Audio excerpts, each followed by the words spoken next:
How's it going, guys? Third video for today, since I didn't get a chance to put one up yesterday or the day before. Still April 4th, 7:52 p.m. here on the East Coast. So I'm going to title this one Be Your Own Hero. I watched a movie yesterday which I found was really eye-opening to me to a certain extent. So it was the movie is called Interstellar with Matthew McConaughey. And as he was going through he had to go to travel to look for basically a new planet Earth to habitat. And they were trying to figure out ways to do it. Found the wormhole. And this probably a spoiler alert, just so you guys can not listen if you didn't want to, if you haven't seen the movie. But I think it's been out a couple months now, and it's not like a really popular movie, I would say. So, but during the course of the movie, he had to figure out ways towards the end how to communicate back to his family. Initially, it started off fine before they went through the warm or black hole or whatever you call it.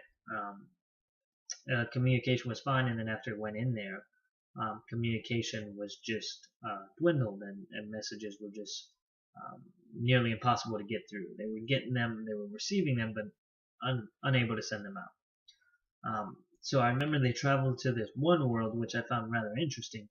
For every hour they spent in this world, and they thought this would be one that they could habitat because it had all the signs that it would be habitable. So for every hour they spent in this world, it was 7 years back on Earth. So they ended up spending I think 45 minutes, maybe an hour in this. So they were just predicting to be 7 years. He gets back towards the plane, and 23 years had passed. That to me was just astonishing. It was mind blowing, and he was trying to figure out ways to communicate back with his daughter. And he had gotten all these videos after 23 years of being gone. In reality, it was not more than a 2-hour mission, but because of time and space and the way that all that works, it had to time had passed by quicker. And before he left Earth, he told his daughter that maybe one day that we'd be the same age. So that was like a little inside thing that they had. So I found it rather interesting. And towards the end of the movie, he was trying to figure out ways to communicate, which he did in this like parallel universe where time wasn't measured the way it is here. It wasn't constantly there. It was measured in like a fifth dimension to where they can go into different time slots and see that time or that event for that particular day, or you could just glide on over to another time in another day. It was weird how it was set up, but it was kind of interesting. And he was trying to figure out ways to communicate with his daughter. He ended up figuring out a way to communicate through Morse code through a watch, and I found that rather interesting. And he was able to communicate with his daughter and see her actually before she passed away, because he ended up aging so little while he was traveling that his daughter ended up passing before he did. And I think when he returned back, he was probably in his mid 30s, and she was in her 80s or 90s. So it was pretty tricky seeing that time lapse and everything. But he did figure out a way, and to sum it all up, he was the hero of his own story. Kind of what I pulled away is that we have the potential to be our own heroes within our own story, or you have the potential to be mediocre, or not much at all, and we truly decide what it is that we're gonna be. Every day you make decisions, and those decisions are kind of what track you into who you're gonna be for that particular day, for that hour, for that minute. And if you choose to be heroic, whenever a certain set of instances or reality set into place, that's what will happen for you. I truly believe that if you set your mind to do some heroic type of things, then those are the actions that are going to follow suit. And that's just what I believe, and then what I have made up in my mind. And I've shared the story before, but when I met Defeat during one of the trainings that I had for air assault in the military, I met Defeat early on within the course. I met Defeat several times within the course, both academically and physically.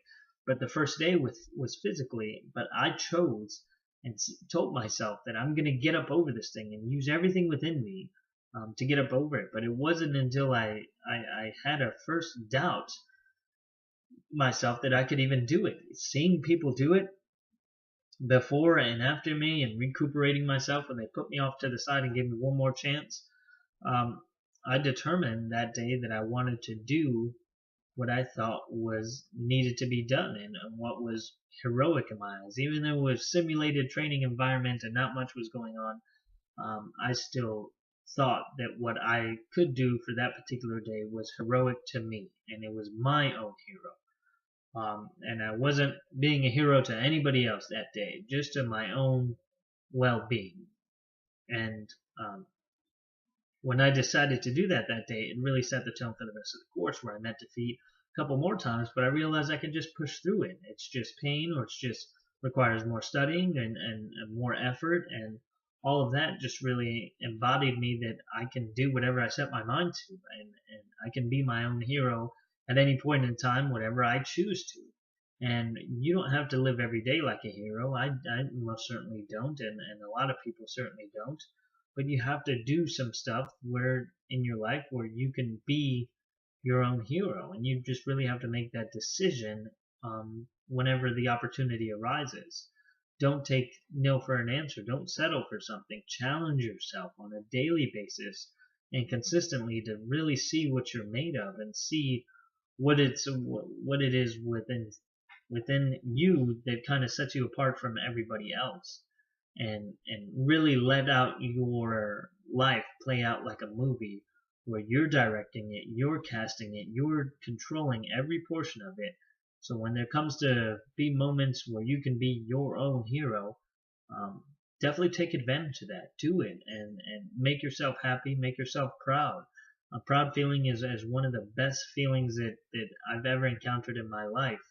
And I've had it blessed onto me a couple of times in my life. And when you get that feeling, it really makes you feel like you're worth your weight, and you're not just some being walking around habitating the earth. You are actually doing something. You're actually changing something. You're actually a hero in your own movie.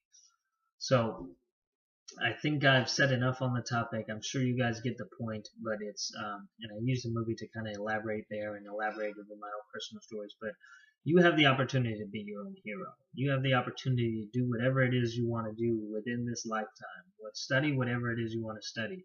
Do whatever it is you want to do based off your passions and your gifts. Again, your gifts and passions don't always align, and I suggest you find out the difference between the two. And an example I've used in the past is Michael Jordan had a gift of playing basketball, but a passion for baseball. Sometimes they don't align, and you have to go with your gift. And sometimes your passion, you may just end up doing it as a hobby, and not necessarily being so great at it. So realize the difference between those things and realize what you have to offer, and know that you can be your own hero. Even if you're pursuing your gift, which isn't necessarily your passion, Michael Jordan was definitely a hero of his own story, and it's something that will be remembered for probably long after this generation is gone, and probably the next generation or so. So he'll be something that's remembered for a long time. And wouldn't you want to be that type of person that can be remembered for generations to come? And everybody has that same potential. Like I've said in the last vlog, Michael Jordan or any other person who you look up to who does extraordinary things still has to put on their pants in the morning. They still have to get dressed. There's no real difference between the way that they do things and the way you do things. It's just the way they apply themselves. And that application is what can lead to heroic acts at times. So take all that information in, let that sit for a little while. Leave me some comments on these last couple vlogs. Let me know what you guys think. And I appreciate all the feedback. I appreciate you guys watching, liking, commenting, subscribing, and the like. And I will definitely see you guys on the next one.